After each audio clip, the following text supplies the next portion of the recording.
La femme se touche à la tête et, étonnamment, le monstre en Corée fait exactement la même chose. Au début, elle pensa que ce n'était qu'une coïncidence, mais en regardant la rediffusion sur le site de Séoul, elle découvrit que les gestes du monstre étaient identiques aux siens. Pour vérifier son intuition, Anne retourna au parc et leva un bras, puis courut chez elle pour regarder la retransmission à la télévision. Le monstre avait reproduit son mouvement à l'identique. Pour en être encore plus sûre, Anne emmena quelques amis au parc. Elle leur demanda de s'asseoir sur un banc et d'observer le monstre avec leur téléphone. Comme elle s'y attendait, quand elle se mit à danser au milieu du parc, le monstre en Corée commença lui aussi à danser étrangement. Comme si à ce moment-là, le monstre était elle-même.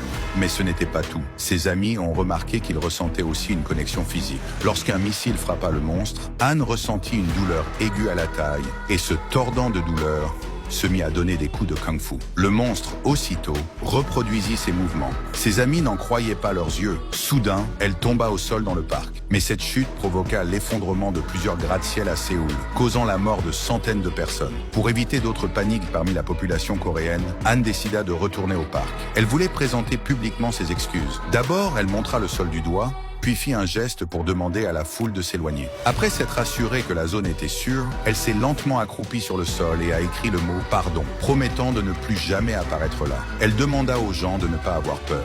C'est bien ce que je pensais. C'est un gentil monstre. Il n'a jamais voulu faire de mal à qui que ce soit. Depuis ce jour, Anne tint sa promesse et ne retourna plus au parc. Elle pensait que le danger était écarté. Mais un jour, en se réveillant, elle vit qu'un gigantesque robot était apparu dans les rues de Corée. Alarmée, elle courut au parc et découvrit que c'était son ami qui jouait là, sans se rendre compte de ce qu'il faisait. Anne tenta de l'arrêter et lui demandant de partir, mais lui, complètement pris dans son jeu, alla jusqu'à la provoquer en duel. Anne pointa le doigt sur le côté et en même temps, le monstre en Corée reproduisit exactement le même geste. Elle avertit son ami qu'il devait quitter le parc immédiatement, mais il refusa de l'écouter. Furieuse, Anne lui donna une gifle. Le monstre en Corée répéta exactement la même action. L'image du monstre frappant le robot fut interprétée comme un acte héroïque, et la popularité d'Anne monta en flèche. Des mèmes ont été créés à partir de la vidéo et partagés sur Internet. Mais cela humilia profondément Oscar, qui sentit qu'il avait perdu toute dignité. Le lendemain, il défia Anne en duel. Étant une femme faible, elle ne pouvait pas rivaliser avec lui.